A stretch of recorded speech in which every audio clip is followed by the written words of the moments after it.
Malam ini adalah malam mustajab doa. Siapa lihat video ni, anda beruntung. Mungkin Allah sedang menjemput anda untuk bersama-sama dalam menghidupkan malam 1 Rejab. Imam Syafi'i menyatakan malam ini adalah malam mustajab doa. Malam ini Ahad, malam Isnin merupakan malam mustajab doa di sisi Imam Syafi'i. Allahu Akbar. Untungnya siapa yang jumpa video ini, jom aminkan doa ini bersama dan sebar-sebarkan doa ini kepada mereka yang berada di sekeliling kita agar tuan-tuan dan puan kita tidak terlepas daripada dimakbulkan oleh Allah segala hajat dan juga permintaan kita. Bismillahirrahmanirrahim. Ya Allah ya Rahman ya Rahim, dengan keberkatan masuknya kami di dalam bulan haram, dengan keberkatan malam 1 Rejab, dengan keberkatan baginda Rasulullah SAW, kami menadahkan tangan merayu kepada Engkau ya Allah. Ya Allah, ampunkan segala dosa kami, ampunkan, bersihkan segala buku amalan kami ya Allah daripada segala bentuk kekotoran. Ya Allah, kami nak mulakan perjalanan menuju pada hari-hari yang baik di sisi Engkau dengan penuh kebaikan. Berikan kepada kami kekuatan, panjangkan umur kami ya Allah. Ada hajat, ada permintaan yang kami inginkan daripada Engkau,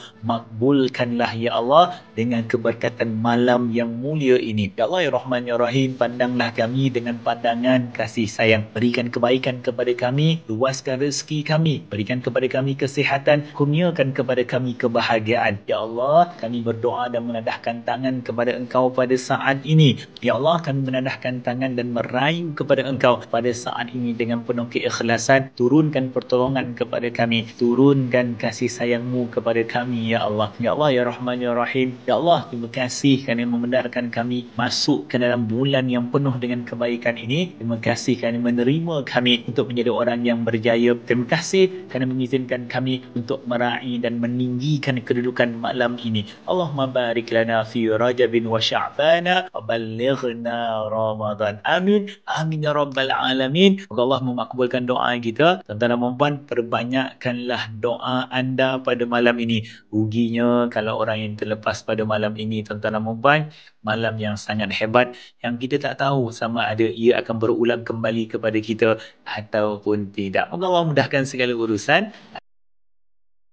Malam ini, ya tuan-tuan dan puan, program ini tuan-tuan mudah untuk kita hadiri kerana ia dijalankan secara online sahaja. Bermula pada petang ini, petang ini hari Ahad, kita akan mulakan dengan zikir. Selepas maghrib, kita akan berdoa bersama-sama dengan penghataman Al-Quran tersebut. Malam ini juga kita akan menghimpunkan 1 juta istighfar dengan istighfar yang disarankan oleh ulama di sepanjang bulan Rejab, 1 juta tasbih, dan paling istimewa, malam ini kita akan mulakan perjalanan menghimpunkan 300 juta salawat. Allahu Akbar. Nak tak bersama-sama? Sebarkan video ini, hadir dalam program dan platform yang telah kami siapkan untuk menghidupkan malam 1 Rejab. Jangan datang seorang-seorang. Ajak rakan-rakan, ajak keluarga untuk turut serta bersama. Tunggu apa lagi? Hadir dan sebar-sebarkan kepada mereka yang anda kasihi. Alhamdulillah. Jom berterima kasih kepada Allah.